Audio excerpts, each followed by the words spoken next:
ছিনতাইয়ের কয়েক মিনিটের মধ্যেই পুলিশের জালে দুই দুষ্কৃতী উদ্ধার 90,000 টাকা। মেমারি থানার বড় সাফল্য। ভর দুপুরে ব্যাংক থেকে টাকা তুলে ফেরার পথে দুঃসাহসিক ছিনতাই, তবে শেষ রক্ষা হলো না। পুলিশের অতন্দ্র নজরদারি ও ফিল্মি কায়দায় তারার মাত্র কয়েক মিনিটের মধ্যেই পুলিশের জালে ধরা পড়ল দুই ছিনতাইকারী। উদ্ধার হয়েছে ছিনতাই হওয়া সম্পূর্ণ টাকাও। পুলিশের এই ঝড়ো তৎপরতায় এলাকায় ব্যাপক চাঞ্চল্য ছড়িয়েছে।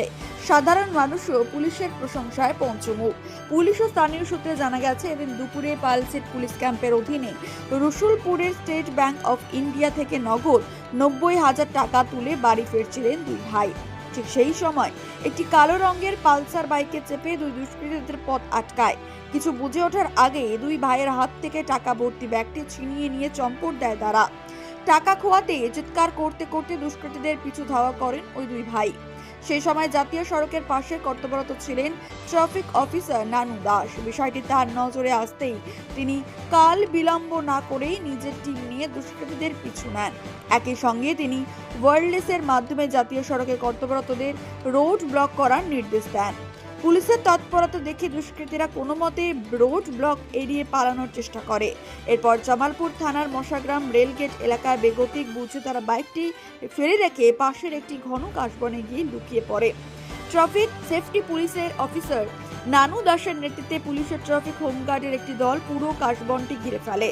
চিরুনি তল্লাশি চালিয়ে অবশেষে কাশবনের ভেতর থেকে দুটি দুষ্কৃতীকে ধরে ফেলে পুলিশ। এই অভিযানে গুরুত্বপূর্ণ ভূমিকা পালন করেন সৌরভ সিংহ রায়, অলোক সিংহ রায়, শেখ সিরাজুল, প্রদীপ রজক, অভিষেক প্রামাণিক।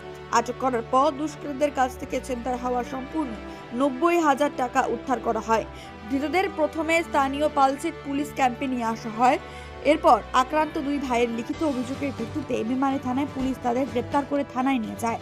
পুলিশ সূত্রে জানা গেছে, ধৃত দুই ব্যক্তির নাম গোপাল সিং, বাড়ি হাজিনগর ননিহাটি, দীপক দাস, বাড়ি হালি শহর এলাকা। ভর দুপুরে এমন জনবহুল এলাকায় ছিনতাইয়ের কয়েক মিনিটের মধ্যেই যেভাবে পুলিশ সাহসিকতা ও বুদ্ধিমত্তার পরিচয় দিয়ে দুষ্কৃতীদের গ্রেপ্তার করলো, তাতে মেমারি থানার পুলিশের ওপর সাধারণ মানুষের ভরসা আরও কয়েক গুণ বেড়ে গেল। Bureau report, Memari update news. আমি এবং আমার দাদা স্টেট ব্যাংক থেকে 90,000 টাকা তুলি এবং তারপরে গাড়ির পেট্রোল ভরতে যাই। পেট্রোল ভরার পর আমরা যখন বাড়ির দিকে আসি, তখন একটি পালসার 220 বাইক নিয়ে আমাদের পাশ থেকে প্রচণ্ড দ্রুত গতিতে আমার দাদার হাতে টাকার ব্যাগটি ছিল, তো আমার দাদার হাত থেকে সেটি নিয়ে নেয় এবং ছিনিয়ে নিয়ে চলে যায়। আমরা তার পিছুতে ধাওয়া করি। যখন ধাওয়া করি, সে এতটা লেগে যাচ্ছিল আমরা ধরতে পারিনি। এই পাল্লা মোড়ে, যেটা কাজীপাড়া ঢুকছে, ওইখান থেকে আমরা নানা স্যার ছিলেন, ওনার ফোর্স ছিল, অন ডিউটিতে ছিল টোল ট্যাক্সি। তো ওরা ওই টাইমে আমরা ওনাদেরকে জানাই এবং তারা সঙ্গে সঙ্গে আমাদেরকে রেসপন্স করে। তারা আমাদের টাকাটি মুসাগ্রাম গেট থেকে উদ্ধার করে নেন এবং তাদেরকে ধরে নিয়ে আসে। কোন ব্যাংক থেকে, মানে ব্যাংকটা কোন জায়গায়? স্টেট ব্যাংকটা হচ্ছে আম্রপালি, যে গেস্ট হাউসটা, আম্রপালি বিয়েটা, বিয়ে বাড়িটা, লজটা, তার ওপরে যে স্টেট ব্যাংকের শাখাটা, ওইটা। বাড়ি কোথায় তোমাদের? আমাদের বাড়ি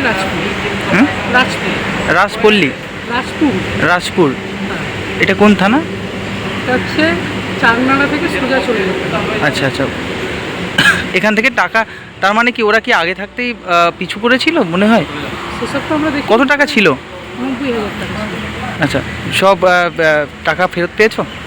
স্যারদের কাছে আছে, স্যাররা। এই যে পুলিশ যে খুব তাড়াতাড়ি পদক্ষেপ নিল, একেবারে সঙ্গে সঙ্গে ধরা হলো, দুজনকে ধরা হয়েছে, তো এইটাকে পুলিশকে কি বলবে?